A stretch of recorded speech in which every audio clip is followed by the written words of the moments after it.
সম্পর্কে আমাদের হচ্ছে আপনারা জিএস অথবা এমএস লিখে আমাদেরকে কমেন্ট করেন, তাহলে আমরা বুঝবো যে তারা কিন্তু আমাদের পেইড কোর্সে ইন্টারেস্টেড।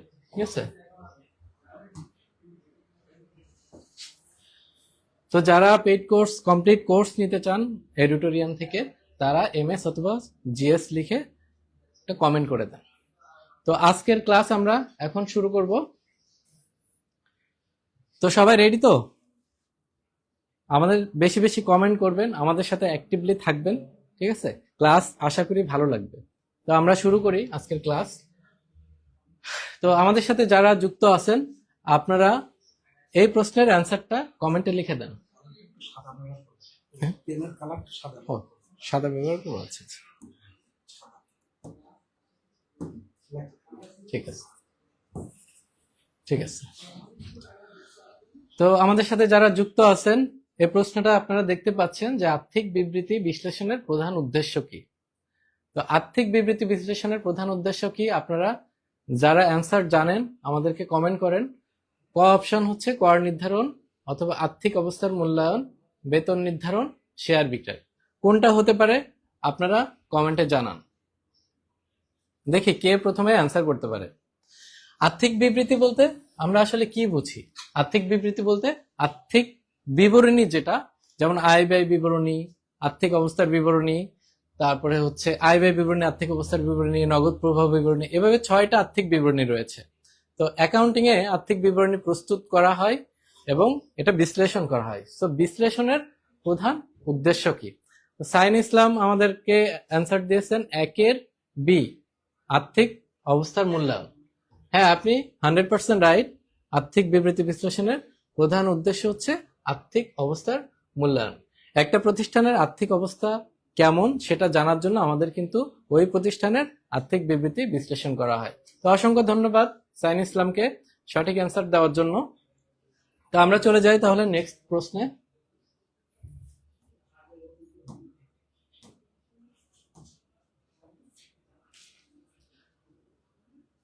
2 নম্বর প্রশ্ন, রেশিও অ্যানালাইসিস। রেশিও অ্যানালাইসিস কি? কে পারবেন সঠিক উত্তরটা কমেন্টে আমাদের জানান। তার আগে আমি বলে দিই, রেশিও অ্যানালাইসিস আমাদের অপশনগুলো বলে দেই। বাজেট প্রস্তুতের পদ্ধতি, নাকি আর্থিক বিবৃতি বিশ্লেষণের একটি কৌশল, নাকি হিসাবের বই, নাকি নিরীক্ষা প্রতিবেদন? সঠিক অ্যান্সারটা আমাদেরকে কমেন্টে জানিয়ে দিন যারা যারা পারবেন। আচ্ছা, রেশিও অ্যানালাইসিসটা আমরা আসলে কেন করি এটা আমাদেরকে জানতে হবে। যে হ্যাঁ,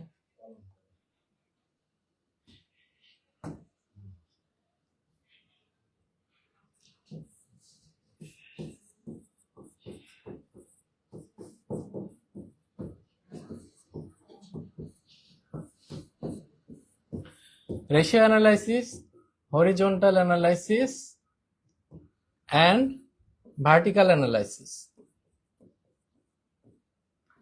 আমরা আর্থিক অবস্থার বিবরণী যে বিশ্লেষণ করি এর কয়েকটা পদ্ধতি রয়েছে। মেইন যে 3টা পদ্ধতি সেটা হচ্ছে এই 3টা পদ্ধতি।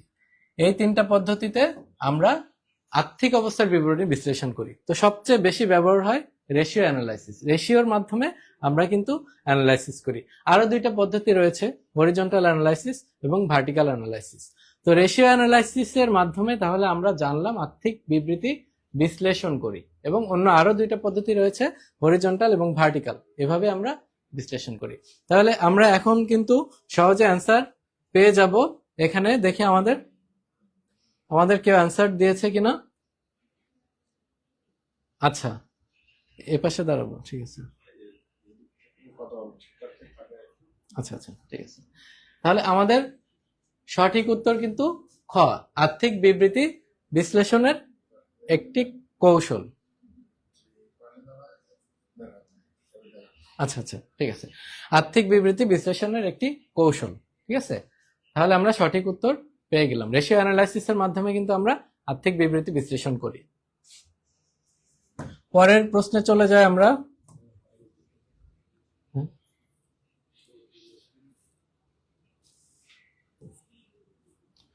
আচ্ছা, কারেন্ট রেশিও কি? কারেন্ট রেশিও কি? ও সাথে সাথে নিতে হবে, আচ্ছা। কারেন্ট রেশিও কি প্রতিষ্ঠানের লাভ, স্বল্প মেয়াদী ঋণ পরিশোধের ক্ষমতা, বিক্রয়ের পরিমাণ, নাকি মূলধনের পরিমাণ? তো আমাদের অনেক প্রকার রেশিও আছে, তার মধ্যে এক প্রকার রেশিও হচ্ছে কারেন্ট রেশিও। এই কারেন্ট রেশিও হচ্ছে, আমরা যদি কারেন্ট রেশিওর সূত্রটা লিখি তাহলে এটা হচ্ছে কারেন্ট অ্যাসেট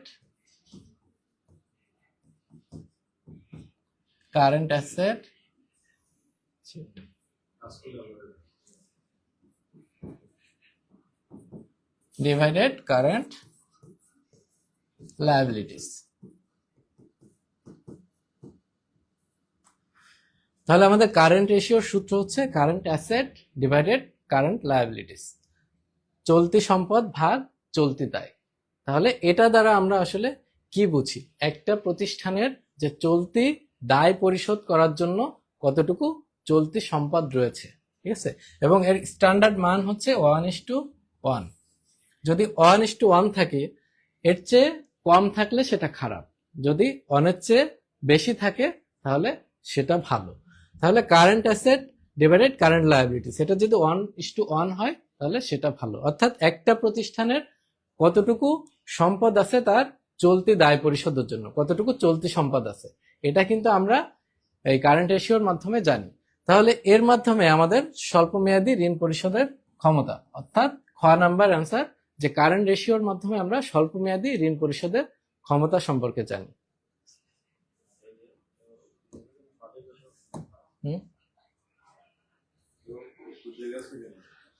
আচ্ছা আচ্ছা, আমরা 3 নম্বর প্রশ্নের উত্তর, সাইন ইসলাম, আপনাকে ধন্যবাদ। 3-এর ডি আপনি বলেছিলেন, দেখি 3-এর ডি অর্থাৎ মূলধনের পরিমাণ। দুঃখিত সাইন ইসলাম, আপনার এই উত্তরটা সঠিক হয়নি, আমাদের আসলে 3-এর বি বা খ উত্তর অ্যান্সার হবে, ঠিক আছে। এমডি আহাদ আলী, নাইস, অনেক ধন্যবাদ এমডি আহাদ আলীকে। তো আপনারা বেশি বেশি অ্যাক্টিভ থাকেন, কমেন্ট করেন, ঠিক আছে। আমরা ক্লাসটা অনেক মজা করব, ক্লাসে কিন্তু আমরা অনেক কিছু শিখব। আচ্ছা, পরের প্রশ্নে চলে যাই আমরা।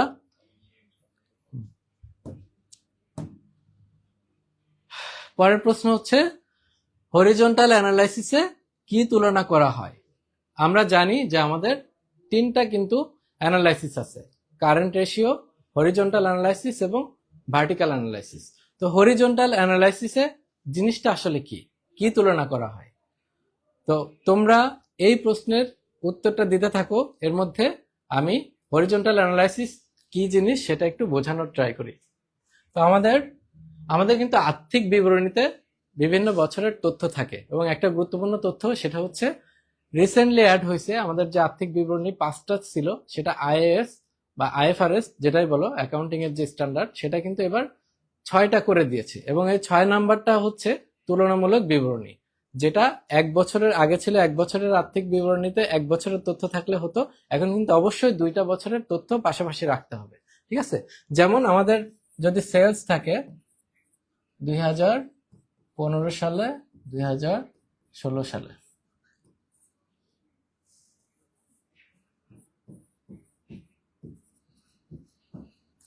কস্ট অফ গুডস সোল্ড,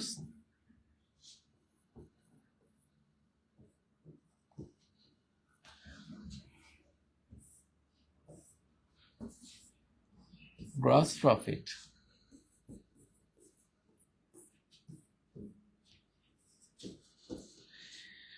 এই যে আমরা একটা আর্থিক বিবরণীর কিছু তথ্য কিন্তু আমি এখানে লিখেছি, তোমরা দেখতে পাচ্ছ কিনা একটু কমেন্ট করে জানাও, ঠিক আছে। সেলস হচ্ছে 2015-তে 1000 টাকা এবং 2016-তে 2000 টাকা বিক্রয়। কস্ট অফ গুডস সোল্ড 2015-তে 500 টাকা এবং 2016-তে 1200 টাকা। তো রিসেন্টলি যে চেঞ্জটা আসছে, আর্থিক বিবরণী 5টা থেকে 6টা বাধ্যতামূলক করা হয়েছে, 5টা থেকে 6টা। এটা কিন্তু খুবই গুরুত্বপূর্ণ একটা তথ্য, তোমরা নোট করে রাখো খাতায়, যে যদি বলে আর্থিক বিবরণীর সংখ্যা কত বা ইন্টারন্যাশনাল অ্যাকাউন্টিং স্ট্যান্ডার্ড অনুযায়ী আইএএস 1, ইন্টারন্যাশনাল আইএএস 1 অনুযায়ী আর্থিক বিবরণীর সংখ্যা কিন্তু 6টা, যেটা আগে ছিল 5টা। তো একটা এক্সট্রা কি করছে, সেটা হচ্ছে তুলনামূলক বিবরণী, কম্পারেটিভ অ্যানালাইসিস। এই যে আগে কিন্তু যে কোনো একটা আর্থিক অবস্থার বিবরণীতে একটা সালের তথ্য থাকলেই হতো, যে সালের তথ্য সেই সালে থাকলে হতো। এখন কি বলেছে বাধ্যতামূলক, যে আগের বছরের আগের অন্তত 1 বছর, ঠিক আছে, আর 2 বছর 3 বছরও রাখতে পারো, কিন্তু 1 বছরের তথ্যের সাথে আগের 1 বছরের তথ্য অবশ্যই রাখতে হবে। তো এখন কিন্তু এই 2টা বছরের তথ্যই রাখতে হবে, সেটা কিন্তু বাধ্যতামূলক করেছে। তো আমরা হরিজন্টাল অ্যানালাইসিসে কি করি, হরিজন্টাল অ্যানালাইসিসে দেখে আমাদের অ্যান্সার দিয়েছে সাইন ইসলাম 4-এর B. Yes, you are right Sain Islam, অনেক ধন্যবাদ সাইন ইসলামকে, সে সঠিক উত্তর দিয়েছে যে একাধিক বছরের তথ্য কিন্তু হরিজন্টাল অ্যানালাইসিসে তুলনা করা হয়, একাধিক বছরের তথ্য। তাহলে আমরা এই যে যদি 15 সালের এবং 16 সালের তথ্য আমরা তুলনা করি, ঠিক আছে, তাহলে সেটা কিন্তু হরিজন্টাল অ্যানালাইসিস হবে। কেমন? আমরা দেখলাম যে 2015 সালে আমাদের বিক্রয় ছিল 1000 টাকা, যেটা 16 সালে হয়েছে 2000 টাকা, তাহলে আমাদের কিন্তু 1000 টাকা অর্থাৎ 100% বিক্রয় কিন্তু আমাদের বেড়েছে। এই যে আমরা 1 বছরের সাথে আর 1 বছর অথবা এর আগেও যদি 2014 সালের সেলসের সাথে তুলনা করি, যে 14 থেকে 15 কত পার্সেন্ট বেড়েছে, 15 থেকে 16 কত পার্সেন্ট বেড়েছে, তাহলে সেটা হরিজন্টাল অ্যানালাইসিসের মধ্যে পড়বে। তাহলে আরেকটা কারেন্ট রেশিও অ্যানালাইসিস আমরা বুঝলাম, হরিজন্টাল অ্যানালাইসিস বুঝলাম, আর একটা হচ্ছে ভার্টিক্যাল অ্যানালাইসিস। তো তোমরা ক্লাস করতে থাকো, নেক্সট আমরা ভার্টিক্যাল অ্যানালাইসিস সম্পর্কে পরের প্রশ্নে পাবো, ঠিক আছে? হ্যাঁ, ও আচ্ছা, সঠিক অ্যান্সার তাহলে আমাদের সাইন ইসলামের কাছ থেকেও আমরা পেয়ে গেছি।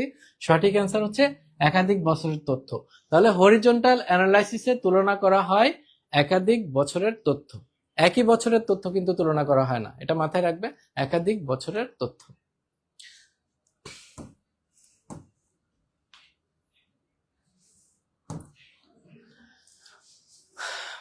আচ্ছা, এখন ভার্টিক্যাল অ্যানালাইসিসে সাধারণত কোনটিকে 100% ধরা হয়?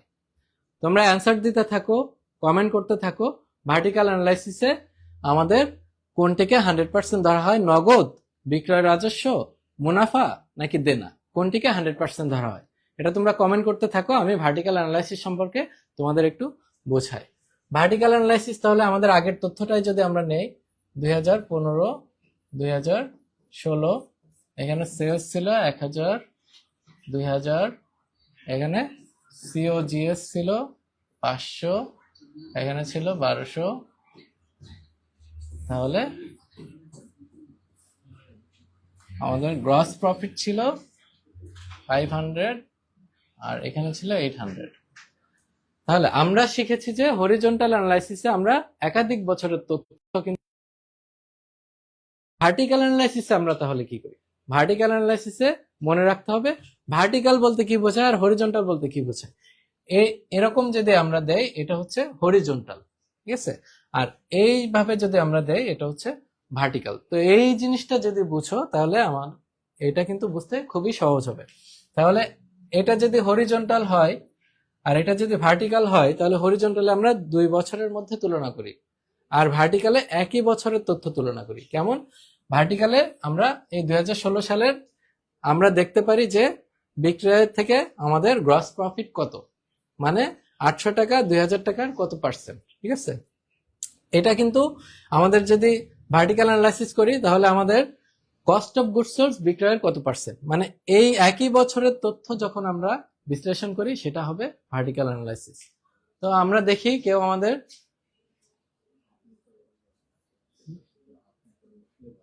আচ্ছা আমাদের কেউ অ্যান্সার দিয়েছে কিনা দেখি। সাইন ইসলাম, আপনি 5-এর অ্যান্সার খুঁজে পাচ্ছেন না, তো আমি বলে দিচ্ছি যে ভার্টিক্যাল অ্যানালাইসিসে সাধারণ কোনটিকে 100% ধরা হয়? অ্যান্সার হচ্ছে বিক্রয় রাজস্ব। আমাদের ভার্টিক্যাল অ্যানালাইসিসের ক্ষেত্রে কিছু কিছু তথ্য বা কিছু কিছু অ্যাকাউন্টকে মেইন অ্যাকাউন্ট হিসেবে ধরা হয়, তার মধ্যে বিক্রয় রাজস্ব একটা, টোটাল অ্যাসেট একটা, ঠিক আছে, টোটাল অ্যাসেট, বিক্রয়, রেভিনিউ, এগুলাকে ধরা হয়, ঠিক আছে। তো আমরা পরের প্রশ্নে চলে যাই। বাংলাদেশের সরকারি হিসাবরক্ষণ কোন ভিত্তিতে পরিচালিত হয়? বাংলাদেশের সরকারি হিসাবরক্ষণ কোন ভিত্তিতে পরিচালিত হয়? এটার অ্যান্সার করতে থাকেন।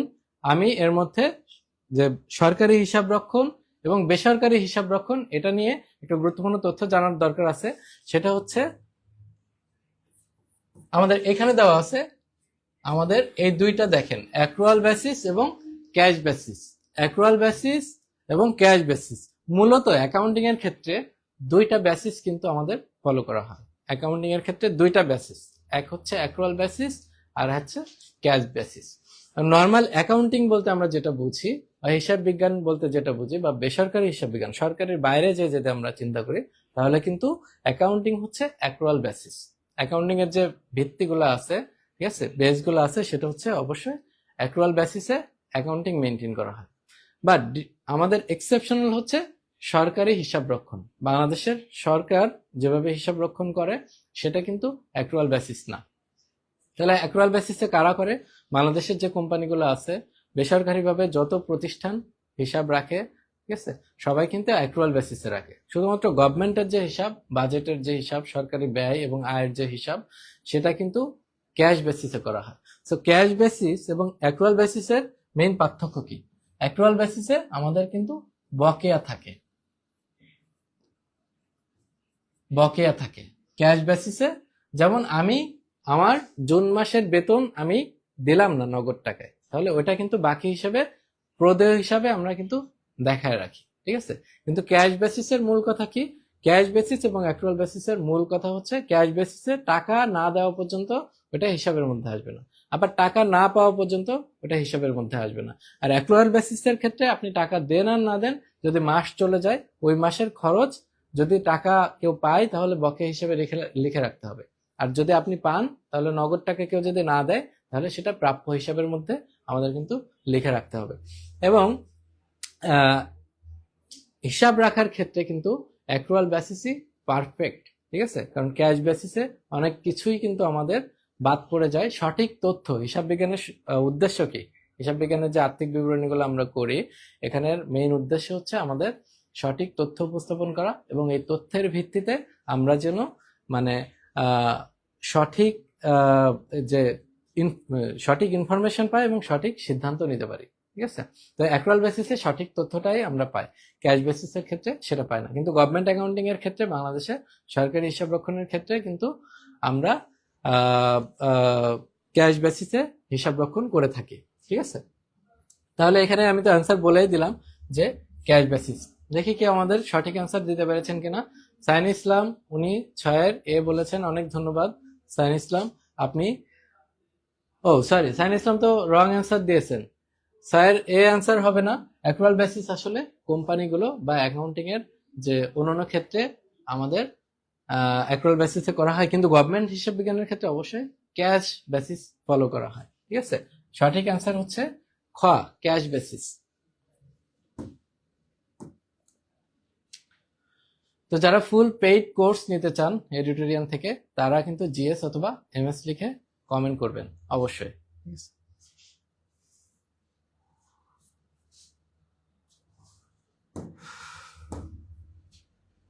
নেক্সট কোশ্চেনে চলে এসেছে আমরা। সরকারের বার্ষিক হিসাব প্রস্তুত করে কে? সরকারের একটা বার্ষিক হিসাব আছে, এটা কে প্রস্তুত করে? সিএজি, সিজিএ, অর্থমন্ত্রী এবং বাংলাদেশ ব্যাংক। এই প্রশ্নটা বাংলাদেশের গভর্নমেন্ট অ্যাকাউন্টিং এর ক্ষেত্রে প্রযোজ্য একটা প্রশ্ন। গভর্নমেন্ট অ্যাকাউন্টিং এর ক্ষেত্রে কিন্তু এই প্রশ্ন আমাদের খুবই গুরুত্বপূর্ণ, গভর্নমেন্ট অ্যাকাউন্টিং এর বা সরকারি হিসাব রক্ষণ পদ্ধতি সম্পর্কে জানার জন্য। তো সরকারের, বাংলাদেশ সরকারের যে একটা বার্ষিক হিসাব তৈরি হয়, ঠিক আছে, এই হিসাবটা কে করে? সিএজি করে? উত্তর যাদের জানা আছে তারা কমেন্ট করতে থাকেন। আমরা এই যে অপশনের যে তথ্যগুলো আছে এগুলা একটু ভেঙে শিখি। সিএজি কি? সিএজি হচ্ছে controller, COMPT, controller and auditor general.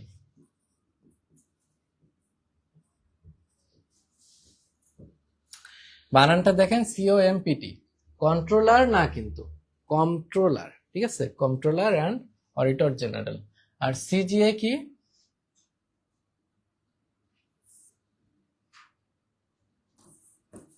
Controller, এটা হচ্ছে কন্ট্রোলার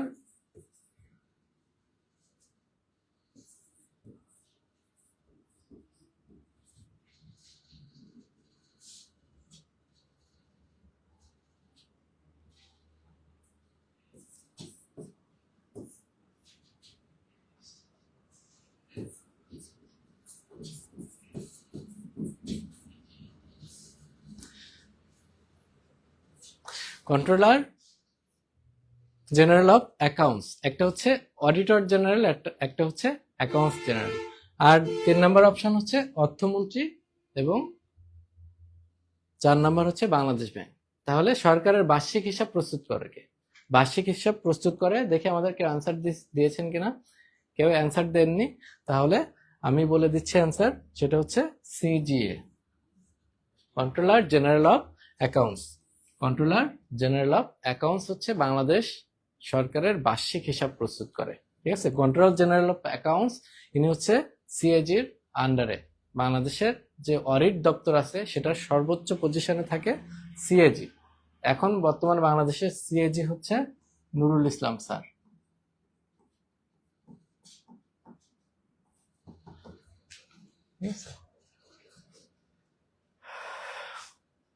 সাইন ইসলাম অ্যান্সার দিয়েছেন 7-এর বি। তো সাইন ইসলামকে অসংখ্য ধন্যবাদ সঠিক অ্যান্সার দেওয়ার জন্য। আমরা চলে যাচ্ছি পরের প্রশ্নে।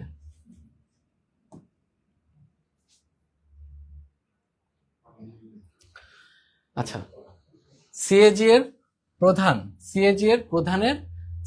প্রধান কাজ কি? বাংলাদেশের যে কন্ট্রোলার এবং অডিটর জেনারেল, তার প্রধান কাজ কি? অপশন 1 কর আদায়, 2 হচ্ছে সরকারি হিসাব নিরীক্ষা করা, 3 হচ্ছে বাজেট প্রণয়ন এবং 4 হচ্ছে ব্যাংক পরিচালনা। তো এটা আমি বলেছি যে সিএজি হচ্ছে বাংলাদেশের অডিট দপ্তরের যে প্রধান, কন্ট্রোলার অ্যান্ড অডিটর জেনারেল। তাহলে উনি কি কাজ করে? উনি হচ্ছে বাংলাদেশের যত সরকারি প্রতিষ্ঠান রয়েছে, এ দেখেন সঠিক অ্যান্সার আমি বলে দিচ্ছি, 8-এর বি। আমার আগেই সাইন ইসলাম অ্যান্সার দিয়ে দিয়েছেন, অনেক ধন্যবাদ। এটা সঠিক অ্যান্সার, 8-এর বি, সরকারি হিসাব নিরীক্ষা করা। এখন সরকারি হিসাব কিভাবে নিরীক্ষা করে?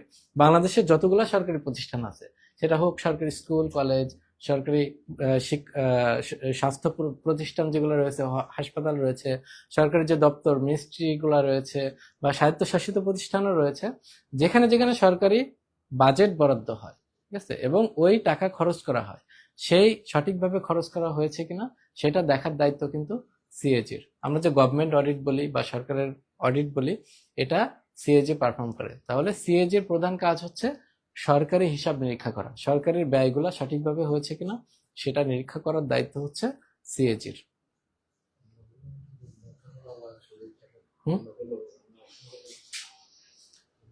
আচ্ছা, তাহলে কর আদায় কার কাজ?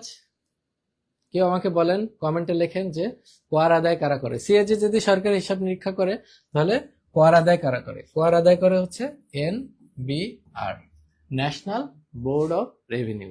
এরা কিন্তু কর আদায় করে, ঠিক আছে। 3 নম্বর হচ্ছে বাজেট প্রণয়ন করে। বাজেট প্রণয়ন করে হচ্ছে অর্থ মন্ত্রণালয়, ঠিক আছে। এবং অর্থ মন্ত্রণালয়ের অর্থমন্ত্রী কিন্তু বাজেট সংসদে উপস্থাপন করে। এবারও আমরা দেখেছি অর্থমন্ত্রী সংসদে বাজেট উপস্থাপন করেছে। এবং ব্যাংক পরিচালনা করে। যদি ব্যাংকের ক্ষেত্রে আসি, তাহলে ব্যাংক পরিচালনা করে, ব্যাংকের আর কি ফাদার বলা হয় যে বাংলাদেশ ব্যাংকে। বাংলাদেশ ব্যাংক কিন্তু সব ব্যাংকে রেগুলেট করে বা নিয়ন্ত্রণ করে, ঠিক আছে। তাহলে আমরা এখান থেকে উত্তর পেয়ে গেলাম, সরকারি হিসাব নিরীক্ষা করা সিএজির প্রধান কাজ।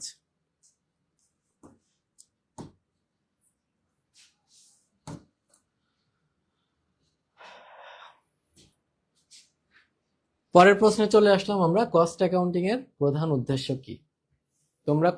আপনারা কমেন্ট করতে থাকেন যে কস্ট অ্যাকাউন্টিং এর প্রধান উদ্দেশ্য কি হবে। কর নির্ধারণ করা হবে, উৎপাদন ব্যয় নির্ধারণ করা হবে, শেয়ার বিক্রয় হবে, নাকি নিরীক্ষা হবে?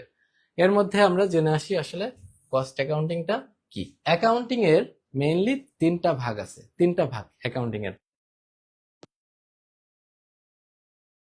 হচ্ছে ম্যানেজমেন্ট অ্যাকাউন্টিং।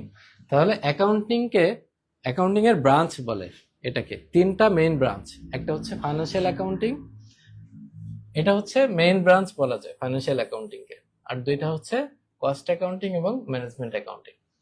অ্যাকাউন্টিং যদি আমি বলি, তাহলে এই ফাইন্যান্সিয়াল অ্যাকাউন্টিং কে বোঝায়।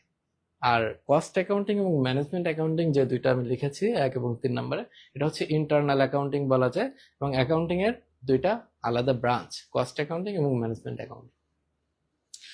তো শাহিন ইসলাম আপনি বলেছেন যে 9-এর বি, উৎপাদন ব্যয় নির্ধারণ। আমরা দেখি যে আপনার অ্যান্সারটা সঠিক হয়েছে কিনা। আমরা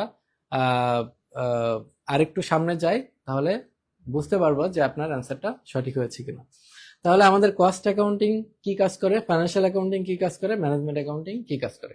কস্ট অ্যাকাউন্টিং আমাদের হচ্ছে ইন্টারনাল অ্যাকাউন্টিং বলেছি। ফাইন্যান্সিয়াল অ্যাকাউন্টিং, অ্যাকাউন্টিং আসলে কি কাজ করে? অ্যাকাউন্টিং আমাদের ফাইন্যান্সিয়াল ট্রানজেকশন থেকে বা আর্থিক অবস্থা থেকে আমাদের আর্থিক যে ট্রানজেকশনগুলো রয়েছে, লেনদেনগুলো রয়েছে, সেগুলো চিহ্নিত করে সেখান থেকে বিবরণী তৈরি করে সেগুলো ইউজারদের কাছে দেয়, ব্যবহারকারীদের কাছে দেয়, যেন তারা সঠিক সিদ্ধান্ত নিতে পারে। এটা হচ্ছে ফাইন্যান্সিয়াল অ্যাকাউন্টিং। কস্ট অ্যাকাউন্টিং কি? এটা কস্ট অ্যাকাউন্টিং এর মূল কাজ হচ্ছে যে অভ্যন্তরীণ শৃঙ্খলা নিয়ন্ত্রণ করা, যে ব্যয় যেটা করে উৎপাদনকারী প্রতিষ্ঠানের ক্ষেত্রে। কস্ট অ্যাকাউন্টিং এর বাংলা হচ্ছে উৎপাদন ব্যয়, ঠিক আছে? উৎপাদন ব্যয় হিসাব বিজ্ঞান। তাহলে উৎপাদন ব্যয় হিসাব বিজ্ঞান, যেসব প্রতিষ্ঠান উৎপাদন ভিত্তিক, যেমন যারা প্রোডাকশন করে, বিভিন্ন ধরনের প্রতিষ্ঠান থাকতে পারে, ঠিক আছে? যেমন হচ্ছে প্রোডাকশন প্রতিষ্ঠান থাকতে পারে, মার্চেন্ডাইজ প্রতিষ্ঠান থাকতে পারে যারা শুধুমাত্র কেনা বেচা করে, ঠিক আছে?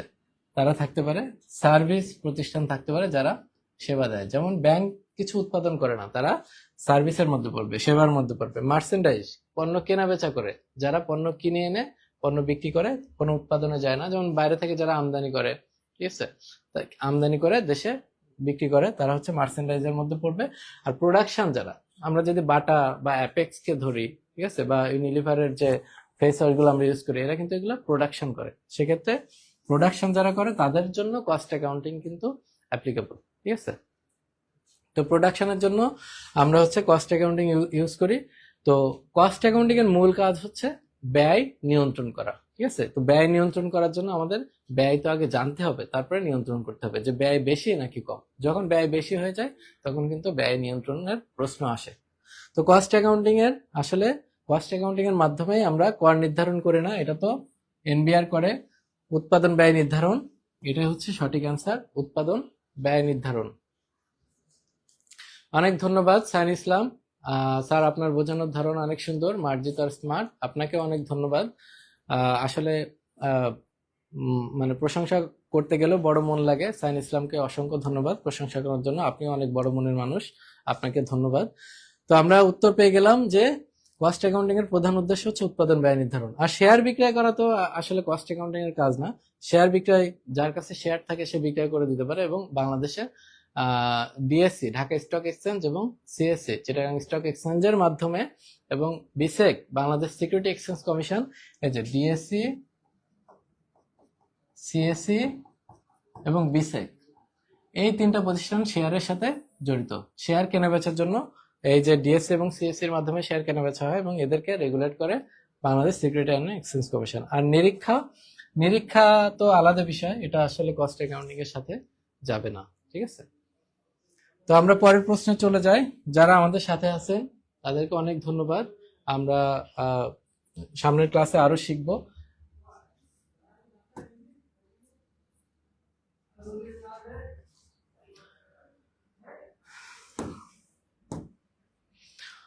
জব কস্টিং কোথায় বেশি ব্যবহৃত হয়? জব কস্টিং কোথায় বেশি ব্যবহৃত হয়? তো জব কস্টিং কস্ট অ্যাকাউন্টিং এরই একটা অংশ। আমাদের অনেক প্রকার কস্টিং পদ্ধতি আছে, যেমন কস্টিং পদ্ধতি আসলে কেন ব্যবহার করা হয়, যে একটা প্রতিষ্ঠান যখন উৎপাদন করে তখন সেই উৎপাদন ব্যয় কত সেটা বের করার জন্য এক এক প্রতিষ্ঠানের জন্য এক এক পদ্ধতি ফলো করে, ঠিক আছে? তো জব কস্টিং, এটাকে জব অর্ডার কস্টিংও বলা হয়, জব অর্ডার কস্টিং। এটা কখন বেশি ব্যবহৃত হয়?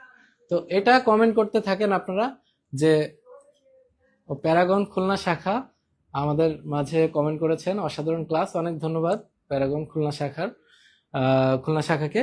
তো আমরা হচ্ছে জব অর্ডার কস্টিং আমরা দেখি যে কোথায় বেশি ব্যবহৃত হয়। তো এটা জানার জন্য আপনারা কমেন্ট করতে থাকেন। সাইন ইসলাম বলেছেন 10-এর বি, অবকাঠামোগত শিল্পে কি না সেটা হচ্ছে আমরা একটু দেখে আলোচনা করি। আমরা এটা অ্যান্সার পেয়েছি, এটা আসলে সঠিক অ্যান্সার কিনা সেটা আমরা পরে জানবো। জব অর্ডার কস্টিং সম্পর্কে আমরা জানি, জব কস্টিং আছে, ব্যাচ কস্টিং আছে, কস্ট অ্যাকাউন্টিং এর অনেকগুলো ভাগ আছে, তার মধ্যে একটা হচ্ছে জব অর্ডার কস্টিং।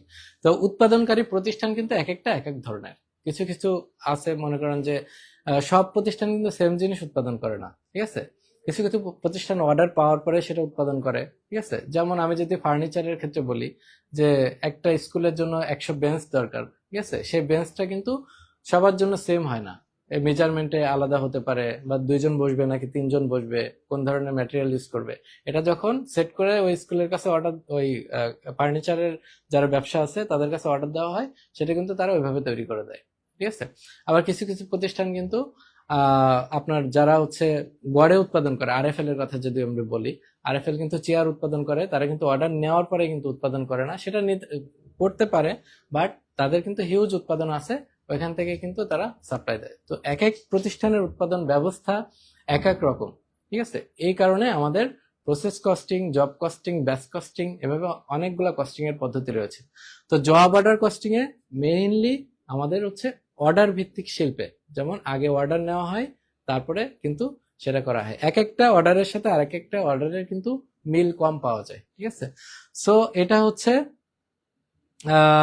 চিনি শিল্পে আমরা প্রসেস কস্টিং ব্যবহার করি, চিনি শিল্পে প্রসেস কস্টিং ব্যবহার করি, ঠিক আছে। প্রসেস কস্টিং আমাদের জব কস্টিং আছে, প্রসেস কস্টিং আছে, প্রসেস কস্টিং আছে, আমাদের হচ্ছে ব্যাচ কস্টিং আছে, ব্যাচ কস্টিং আছে।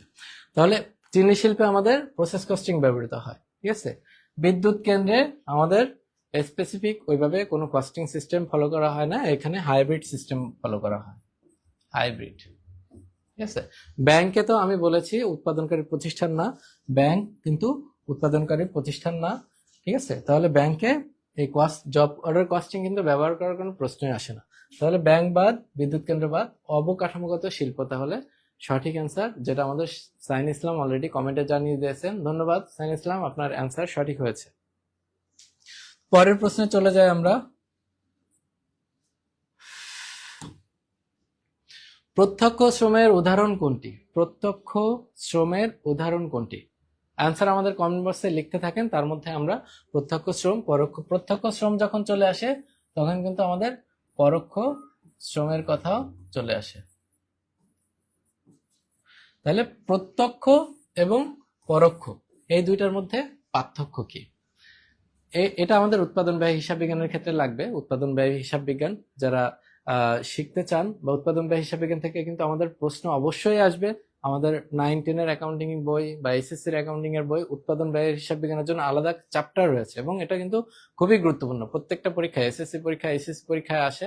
সো আমাদের যেহেতু নিয়োগ দেওয়া হবে এসএসসির 9-10 এর জন্য, ব্যবসায় শিক্ষা যারা স্কুল পর্যায়ে রয়েছেন আপনারা, এবং এইচএসসির ক্ষেত্রে একাদশ এবং দ্বাদশ শ্রেণীকে শেখানোর জন্য কিন্তু আমাদের হিসাব বিজ্ঞানের যারা টিচার তাদেরকে নিয়োগ দেওয়া হবে। তো আমাদের সিলেবাস কিন্তু এসএসসি এবং এইচএসসির যে মূল বই রয়েছে সেখান থেকেই কিন্তু আমাদের প্রশ্ন হবে। সো আপনারা এই উৎপাদন ব্যয় হিসাব বিজ্ঞান কিন্তু আপাতত দৃষ্টিতে মনে হতে পারে হিসাব বিজ্ঞানের বাইরে, কিন্তু এটা কিন্তু হিসাব বিজ্ঞানের একটা গুরুত্বপূর্ণ পার্ট, এবং এখান থেকে কিন্তু অবশ্যই প্রশ্ন আমাদের আসবে। তো আমাদের প্রত্যক্ষ শ্রম এবং পরোক্ষ শ্রম, প্রত্যক্ষ কি? যেটা সরাসরি জড়িত, ঠিক আছে, যেটা সরাসরি জড়িত, আর পরোক্ষ হচ্ছে সরাসরি জড়িত নয়। শ্রম তো আমরা বুঝি, মজুরি, শ্রমের বিনিময়ে কি পায়? মজুরি পায়। যারা শ্রমিক তারা শ্রম দেয়, মজুরি পায়। তো প্রত্যক্ষ শ্রমিক বা প্রত্যক্ষ শ্রম বলতে আমরা বুঝি সরাসরি কাজের সাথে জড়িত শ্রমকে। যেমন কি? যেমন আমরা যদি আসবাবপত্রের কথা চিন্তা করি, আসবাবপত্রের ক্ষেত্রে প্রত্যক্ষ শ্রম কার? যে হচ্ছে মিস্ত্রি, ঠিক আছে, কাঠের মিস্ত্রি, তার শ্রমটা হচ্ছে প্রত্যক্ষ শ্রম। তাহলে পরোক্ষ শ্রম কোনটা আসবাবপত্রের সাথে? পরোক্ষ শ্রম কোনটা? সেটা হচ্ছে কি বলা যায়, যে দারোয়ান রয়েছে, যে রুমে আসবাবপত্র তৈরি হয় বা যে গোডাউনে আসবাবপত্র তৈরি হয় তার দারোয়ান, ঠিক আছে, দারোয়ান হচ্ছে পরোক্ষ শ্রম, ঠিক আছে। তারও শ্রম আছে, কিন্তু ওই দারোয়ান না হলে যে ফার্নিচার উৎপাদন হবে না এরকম কিন্তু নাই, ঠিক আছে। সেও শ্রম দেয়, কিন্তু যে সরাসরি আসবাবপত্র তৈরির সাথে জড়িত, যেমন কাঠের ক্ষেত্রে মিস্ত্রি, ঠিক আছে, সে হচ্ছে সরাসরি জড়িত। তাহলে এটা কিন্তু প্রত্যক্ষ শ্রম। তাহলে আমাদের প্রশ্ন কি ছিল? প্রত্যক্ষ শ্রমের উদাহরণ কোনটি? নিরাপত্তা কর্মী। তাহলে আমরা কি নিরাপত্তা কর্মী পাইলাম? এই যে দারোয়ান কিন্তু সেই নিরাপত্তা কর্মীর মধ্যে পড়ে, তাহলে আমরা এটা পেলাম না। কারিগর, কারিগর, তাহলে মিস্ত্রি কিন্তু আসবাবপত্রের যে কারিগর সে কিন্তু 11 নম্বর কারিগর আমাদের সঠিক জানি না বলেছিলেন সাইন ইসলাম। পরে ডি বলেছিলেন গোদাম রক্ষক। আপনি অনেকবার অ্যান্সার দিয়েছেন, লাস্টে অবশ্য সঠিক অ্যান্সার দিয়েছেন। আমরা যে বুঝিয়েছি এটা আপনি আসলে বুঝতে পেরেছেন, আপনাকে অনেক ধন্যবাদ। যে কারিগর সঠিক অ্যান্সার, কারিগর, অনেক ধন্যবাদ আপনাকে। আর অফিস সহকারী তো পরোক্ষ, এবং গুদাম রক্ষকও এই যে দারোয়ানের মধ্যে পড়ে, তাহলে পরোক্ষ। তাহলে আমরা বুঝতে পারলাম যে যেটা সরাসরি জড়িত, আমাদের কাজের সাথে সরাসরি জড়িত, সেটা হচ্ছে প্রত্যক্ষ, এবং যেটা সরাসরি জড়িত না, মানে যে না হলেও এই কাজটা হবে না, তার শ্রমটা হচ্ছে প্রত্যক্ষ। আর যে না হলেও এই কাজটা হবে, তাহলে অন্যজন অপশন আছে, তাহলে সেটা হচ্ছে পরোক্ষ।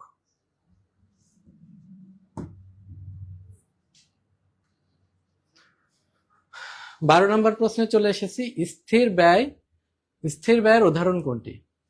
এক হচ্ছে কাঁচামাল, দুই হচ্ছে কারখানার ভাড়া, তিন হচ্ছে প্রত্যক্ষ শ্রম, চার হচ্ছে বিদ্যুৎ ব্যবহার। তাহলে অ্যান্সার করতে থাকেন আপনারা, আমরা জেনে আসি স্থির ব্যয়। স্থির ব্যয়, স্থির ব্যয় যেখানে আসে আমাদের, স্থির ব্যয় আসলে আমাদের এখানে চলে আসবে পরিবর্তনশীল ব্যয়,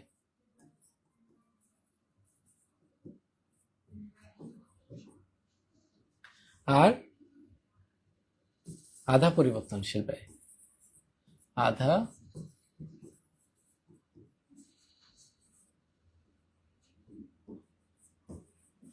আধা পরিবর্তনশীল ব্যয়।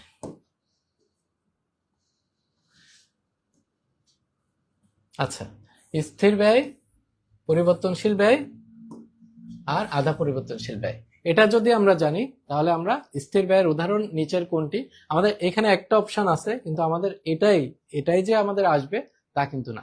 সো আমাদের কনসেপ্ট যদি ক্লিয়ার থাকে, আমরা যদি বিষয়টা জানি যে আসলে স্থির ব্যয় কোনটা, পরিবর্তনশীল ব্যয় কোনটা, এবং আধা পরিবর্তনশীল ব্যয় কোনটা, তাহলে কিন্তু আমরা যে প্রশ্ন আসুক সেই প্রশ্নের, আমরা তো বুঝি যে উৎপাদন পরিবর্তন হওয়ার সাথে সাথে যেটা পরিবর্তন হয় না, ঠিক আছে, এটা হচ্ছে উৎপাদনের সংখ্যা পরিবর্তনের সাথে যেটা পরিবর্তন হয় না, এটা হচ্ছে স্থির ব্যয়।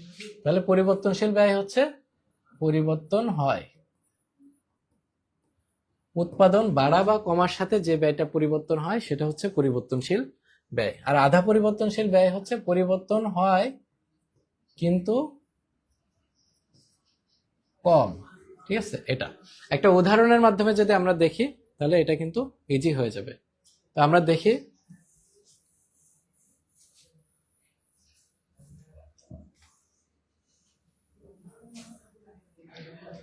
ধরেন একটা আসবাবপত্র উৎপাদন করে একটা ফ্যাক্টরি, ঠিক আছে, চেয়ার উৎপাদন করে, চেয়ার উৎপাদন করে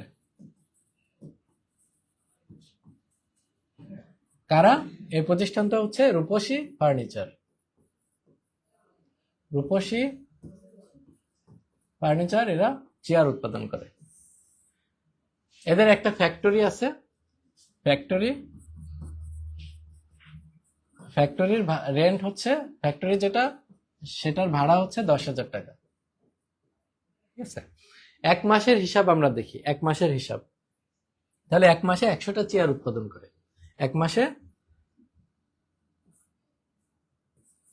দেখি জুলাই 2025-এ 100 চেয়ার প্রোডাকশন করে, ঠিক আছে, 100 চেয়ার প্রোডাকশন করে। তাহলে এদের জন্য ফ্যাক্টরির যে ভাড়া সেটা 10,000 টাকা, আর 100 চেয়ার উৎপাদন করে, এক একটা চেয়ারের পেছনে খরচ হয় হচ্ছে 1,000 টাকা পার চেয়ার। জুলাইতে 100 চেয়ার করছে এবং আগস্টে করছে 110 চেয়ার। দেখেন, রূপসী ফার্নিচার যেটা চেয়ার উৎপাদন করে, এর ফ্যাক্টরি যেখানে চেয়ার উৎপাদন করে তার ভাড়া হচ্ছে 10,000। জুলাই 2015-তে তারা 100 চেয়ার উৎপাদন করছে, আর আগস্ট 110টা চেয়ার উৎপাদন করছে। তাহলে এক একটা চেয়ার উৎপাদনের জন্য আমাদের খরচ হয়, রূপসী বাংলার খরচ হয়, রূপসী ফার্নিচারের খরচ হয় 1,000 টাকা। তাহলে এখানে স্থির ব্যয় আছে এবং পরিবর্তনশীল ব্যয় আছে। তাহলে কোনটা স্থির ব্যয়, কোনটা পরিবর্তনশীল ব্যয়, আর কোনটা আধা পরিবর্তনশীল ব্যয়। আর একটা জিনিস নেই, এখানে হচ্ছে বিদ্যুৎ, ইলেকট্রিসিটি।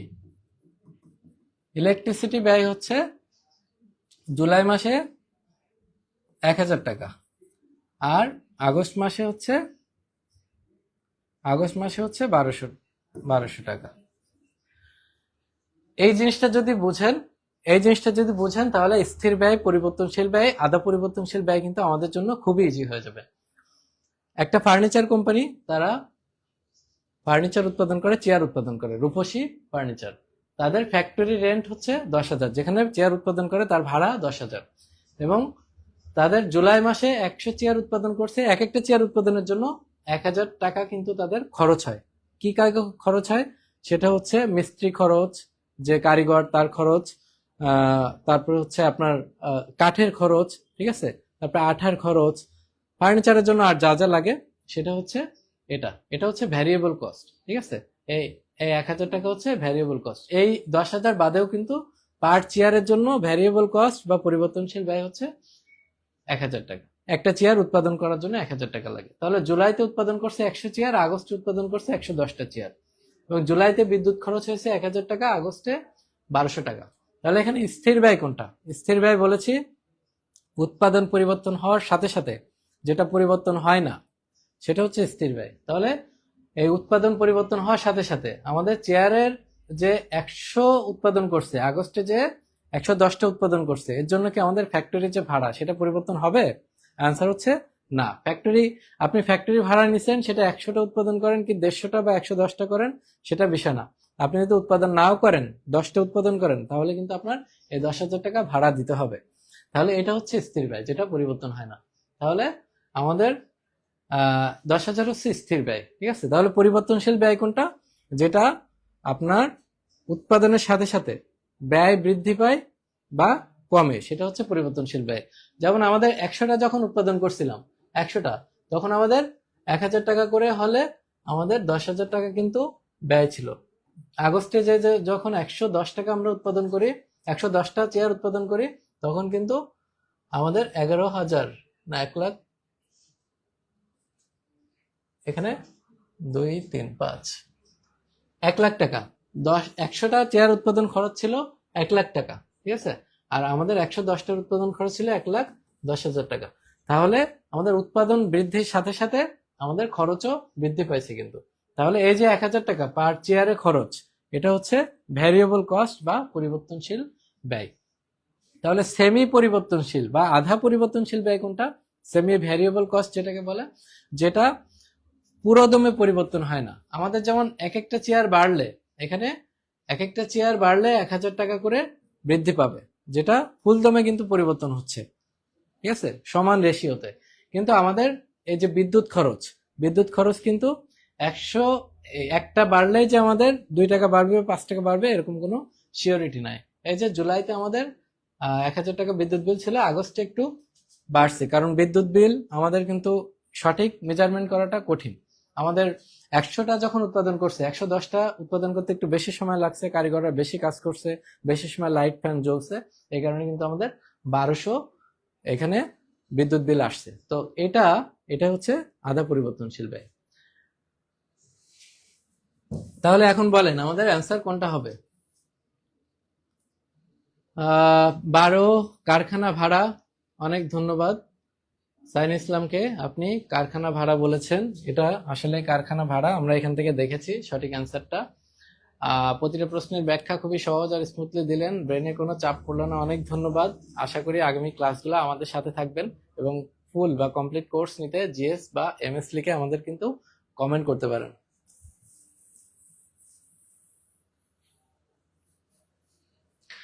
আচ্ছা, আমরা পরের প্রশ্নে চলে যাই। উৎপাদন ব্যয় নিয়ন্ত্রণের জন্য কোন পদ্ধতি ব্যবহৃত হয়? উৎপাদন ব্যয় নিয়ন্ত্রণের জন্য কোন পদ্ধতি ব্যবহৃত হয়? Budgetary control, trial balance, journal নাকি লেজার? এটা উৎপাদন ব্যয় হিসাবে কিন্তু একটা প্রশ্ন, খুবই গুরুত্বপূর্ণ একটা প্রশ্ন, যে উৎপাদন ব্যয় যে নিয়ন্ত্রণ করবে, একটা প্রতিষ্ঠান উৎপাদন ব্যয় নিয়ন্ত্রণ না করতে পারলে কিন্তু প্রফিট করতে পারে না, লাভ করতে পারে না। অনেক বিক্রি হলো কিন্তু উৎপাদন ব্যয় বেড়ে গেল, তাহলে কিন্তু আমাদের প্রফিট আসে না, লাভ আসে না। তাহলে উৎপাদন ব্যয় নিয়ন্ত্রণ খুবই গুরুত্বপূর্ণ। এটা কিসের মাধ্যমে করা হয়? আমাদেরকে অ্যান্সার দিতে থাকেন, কমেন্টে অ্যান্সার লিখতে থাকেন। আমরা দেখে আসি যে বাজেটারি কন্ট্রোল, বাজেটারি কন্ট্রোলের মাধ্যমে কিনা, ট্রায়াল ব্যালেন্সের মাধ্যমে কিনা, জার্নালের মাধ্যমে কিনা, লেজারের মাধ্যমে কিনা। এই যে তিনটা দেখছেন, এটা হচ্ছে ট্রায়াল ব্যালেন্স মানে রেওয়া মিল। এটা আমরা জানি, রেওয়া মিল হচ্ছে আমাদের আর্থিক অবস্থার বিবরণীর একটা খসড়া, যেটার মাধ্যমে আসলে উৎপাদন ব্যয় নিয়ন্ত্রণ করার কোনো প্রশ্নই আসে না, তাহলে এটা হবে না। জার্নাল, জার্নাল বলতে জাবেদা, যেটা প্রাথমিকভাবে আমরা রেকর্ড করি, যে ট্রানজেকশন গুলা বা লেনদেন গুলা, সেটা জার্নালের মাধ্যমে রেকর্ড করি। এটার মাধ্যমে উৎপাদন ব্যয় যে নিয়ন্ত্রণ, এটার কোনো পদ্ধতি না। লেজারও হচ্ছে আমাদের, লেজারের মাধ্যমে, লেজার মানে খতিয়ান, লেজারের মাধ্যমে আমাদের এক অ্যাকাউন্টের হিসাবগুলো একসাথে আমরা দেখতে পারি। তো এর মাধ্যমে উৎপাদন ব্যয় নিয়ন্ত্রণ করা যায় না। তাহলে আমাদের বাকি থাকলো কি? দেখি আমাদের কেউ সঠিক উত্তর দেয়নি। তো আমরা 13 রে, সাইন ইসলাম বলেছেন 13 রে। তো আমাদের অ্যান্সার পেয়ে গেছি। সাইন ইসলামকে অসংখ্য ধন্যবাদ। সাইন ইসলাম কিন্তু আমাদের সাথে অনেকক্ষণ ছিলেন পুরো ক্লাসটা। তো সে সঠিক প্রশ্নের সঠিক অ্যান্সার দিয়েছে অনেকগুলা, তাকে অনেক ধন্যবাদ। তো এটা আমাদের হচ্ছে বাজেটারি কন্ট্রোল। বাজেটারি কন্ট্রোলের মাধ্যমে উৎপাদন ব্যয় নিয়ন্ত্রণের জন্য বাজেটারি কন্ট্রোল পদ্ধতি ব্যবহার করা হয়। পরের প্রশ্নে চলে যাই। স্টেটমেন্ট অফ কস্ট এর মাধ্যমে কি জানা যায়? স্টেটমেন্ট অফ কস্ট কি? স্টেটমেন্ট অফ কস্ট হচ্ছে উৎপাদন ব্যয় বিবরণী। আমাদের উৎপাদন ব্যয় কত হলো একটা প্রতিষ্ঠানে, সেটা জানার জন্য আমাদের একটা বিবরণী তৈরি করতে হয়। একটা ফরম্যাট আছে, সেই ফরম্যাট অনুযায়ী সেই বিবরণটা তৈরি করি। তো সেই বিবরণীর মাধ্যমে বা স্টেটমেন্ট অফ কস্টের মাধ্যমে আমরা কি জানি? এটা খুবই সহজ। এটা চেষ্টা করেন যে উৎপাদন ব্যয় জানি, উৎপাদন ব্যয় বিবরণীর মাধ্যমে। স্টেটমেন্ট অফ কস্ট হচ্ছে উৎপাদন ব্যয় বিবরণী। আমরা লিখে দিই এখানে,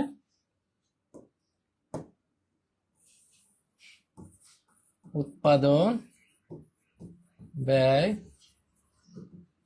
বিবরণী। উৎপাদন ব্যয় বিবরণীর মাধ্যমে ব্যাংক জমা তো না, আমরা ব্যাংক জমা জানি না। উৎপাদন ব্যয় বিবরণীর মাধ্যমে ব্যাংক জমা জানার জন্য আমাদের কি দরকার? আমাদের স্টেটমেন্ট দরকার হয়, ব্যাংক স্টেটমেন্ট। করের পরিমাণ জানার জন্য তো আমাদের হচ্ছে উৎপাদন ব্যয় স্টেটমেন্ট অফ কস্ট প্রয়োজন হয় না, কারণ কর আমাদের যে আমাদের ইনকাম স্টেটমেন্ট থাকে, আয় ব্যয় বিবরণী থাকে, সেটার মাধ্যমে আমরা করের পরিমাণ জানতে পারি। শেয়ারের মূল্য জানার জন্য আসলে আমাদের যেগুলা লিস্টেড কোম্পানি শেয়ার রয়েছে, সেগুলো আমরা ঢাকা স্টক এক্সচেঞ্জ বা চট্টগ্রাম স্টক এক্সচেঞ্জ লেনদেনের সময় আমরা কিন্তু শেয়ারের মূল্য জানি। বা যেগুলো লিস্টেড না, সেটাকে আমরা অনেক অন্য পদ্ধতিতে শেয়ারের মূল্য জানি। কিন্তু স্টেটমেন্ট অফ কস্ট মানে উৎপাদন ব্যয় বিবরণীর মাধ্যমে উৎপাদন ব্যয় জানি। এটা হচ্ছে সঠিক অ্যান্সার। শম্পা শিকারী, উনি অ্যান্সার দিয়েছেন 14 রে। সাইন ইসলাম 14 রে।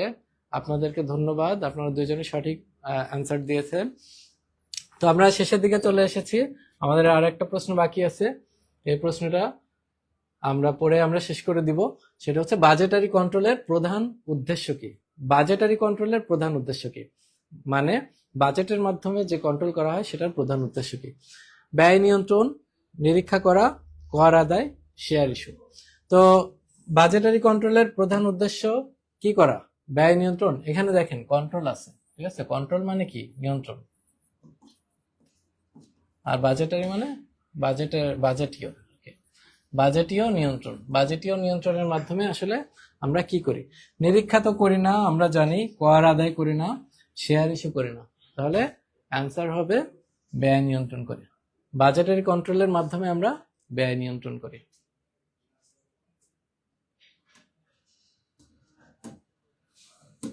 তো আজকের ক্লাসটা কেমন লাগলো সেটা আমাদেরকে কমেন্ট করে আপনারা সবাই জানাবেন।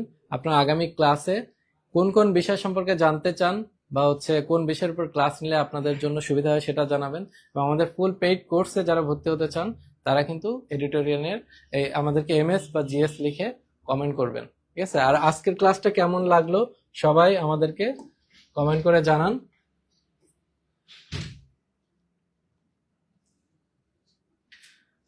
সবাই কমেন্ট করে জানাবেন।